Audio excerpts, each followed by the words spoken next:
కుప్పంలో రైతులతో ఆత్మీయ పలకరింపు కార్యక్రమంలో సీఎం చంద్రబాబు మాట్లాడుతున్నారు. అలా చూద్దాం. నా ఉద్దేశం రైతు ఆనందంగా ఉండాలని నా ఉద్దేశం. ఒక పక్క ఇండస్ట్రీ వస్తుంది, టూరిజం పెరుగుతుంది, పక్కురు సేద్యం చేద్దాం, వాణిజ్య పంటలకే వెళదాం. ఇది కూడా గుర్తుపెట్టుకోండి. ఎయిర్ కండిషన్ పౌల్ట్రీ ఫామ్ ఇప్పుడే కంట్రోల్ టెంపరేచర్ ఒక క్రాపు, మిగిలిన ఒక క్రాప్ వచ్చి టమోటాకి వెళ్ళడం, ఎన్విరాన్మెంట్ కంట్రోల్ చేయడం, అది కూడా ఒకసారి మనం వర్కౌట్ చేసుకోవాలి. మదర్ డైరీ వచ్చింది. పండ్లు ఏవైతే రేట్లు బాగుంటావో పండిద్దాం, మార్కెట్ డ్రివెన్ క్రాప్స్ పండిద్దాం. ఇంకొక పక్కన మీరు ఆలోచించుకోవాల్సింది డైరీ కూడా 5,12,000 లీటర్లు ఇప్పుడు ఉత్పత్తి చేస్తున్నాం. ఒకప్పుడు నన్నంతా 30 ఏళ్లకు మునుపు ఎగతాళి చేశారు, నేను ఆవులు పట్టిస్తానంటే. ఈయనేదో ఆవులు పట్టిస్తానంటున్నాడు, ఇది ఎక్కడ సాధ్యం అన్నారు. ఈరోజు ఒకే నియోజకవర్గంలో 10 లక్షల లీటర్లు పాల ఉత్పత్తి ద్వేయంగా ఆలోచిస్తున్న తొందరలో సాధ్యం అవుతుంది. ఇప్పుడే ఎల్లప్ప గారు చెప్పారు, ఒకప్పుడు ఆవు దూడలు పేక దూడలు వచ్చేటి కాదు.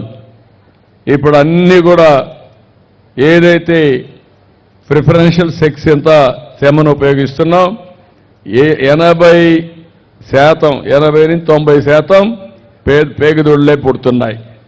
కాబట్టి మీకు ఇంకా బాధే లేదు. అవసరమైతే మన నియోజకవర్గంలో దూడల ఉత్పత్తి కేంద్రంగా తయారు చేసి రాష్ట్రానికి సరఫరా చేద్దాం అవసరమైతే. ఎందుకంటే ఇన్ని ఆవులు ఉండేది ఎక్కడా ఉండవు. ఈ ఆవులు కానీ కరెక్ట్గా పుడితే దాంట్లో కూడా ఆదాయం మనకు. అవి పెంచుదాం. నీళ్లున్నాయి, గడ్డి ఉంది, ఆవులున్నాయి, ఇంకా ఉత్పత్తి చేయాల్సింది మనం. అది చేయగలిగితే అందులో కూడా ఆదాయం వస్తుంది. ఇట్లా వినూత్నమైన ఆలోచనలు పెట్టుకొని మనం ముందుకు పోదాం. రోడ్లు బాగా వచ్చాయి, మీరు గుర్తుపెట్టుకోవాలి. ఇప్పుడు బెంగళూరు నుంచి ఒక రోడ్డు వచ్చింది, ఆ రోడ్ నేరుగా చెన్నైకి వెళ్ళిపోతుంది.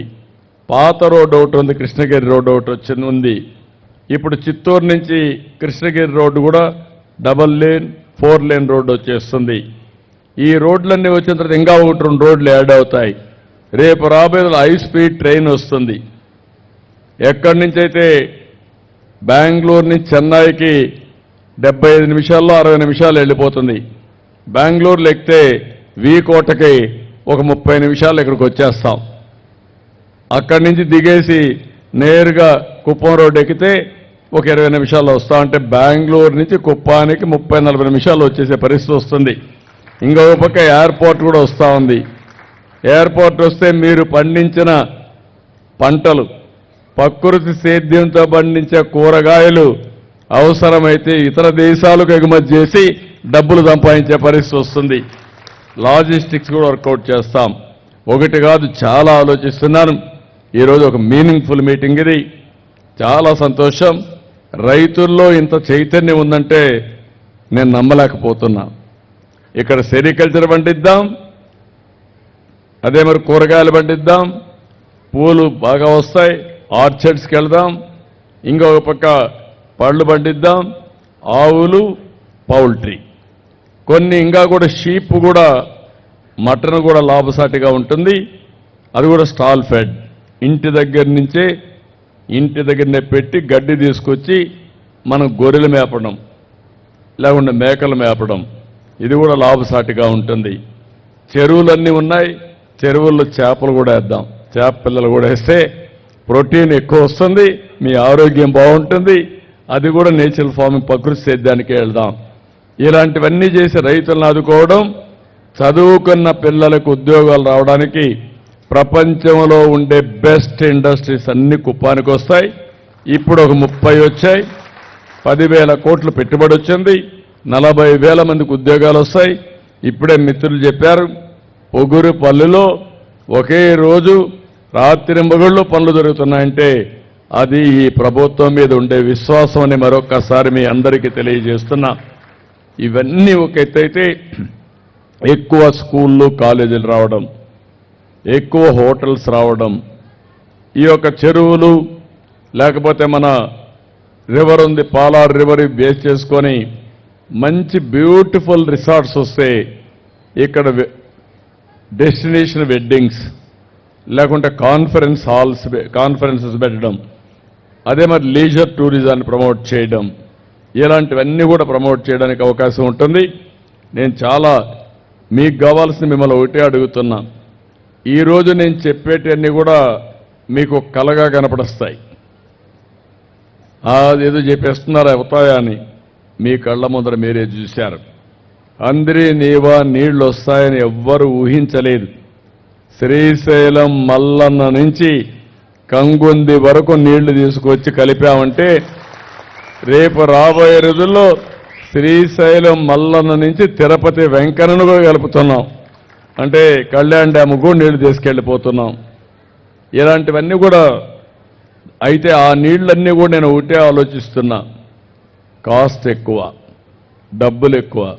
మన ఊరిలో పడిన వర్షాన్ని భూగర్భ జలాలుగా మార్చుకోకుండా సముద్రానికి పంపించి ఎక్కడి నుంచో నీళ్లు తీసుకొస్తే అది సస్టైనబుల్ మోడల్ కాదు. కరువు రాకుండా ఉండాలంటే ఇది కూడా అవసరం. నేను మొన్నే కర్ణాటకలో ఒక మీటింగ్ జరిగింది. తుంగభద్ర డ్యామ్కి గేట్స్ పెట్టే కార్యక్రమం తెలంగాణ సీఎం, నేను, కర్ణాటక సీఎం, సెంట్రల్ మినిస్టర్ అందరం కలిశాం. నేను ఒకటి ప్రపోజల్ పెట్టాను, గోదావరి కావేరి కలపాలని.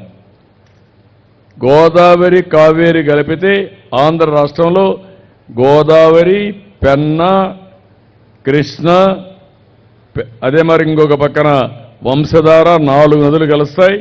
ఈ 4 నదులపై కిందన కావేరి కలుస్తుంది. కావేరి వల్ల ఇంకొక పక్కన మీరు ఆలోచిస్తే మహానది నుంచి కూడా నీళ్లు వస్తే మహానది కూడా కలుస్తుంది.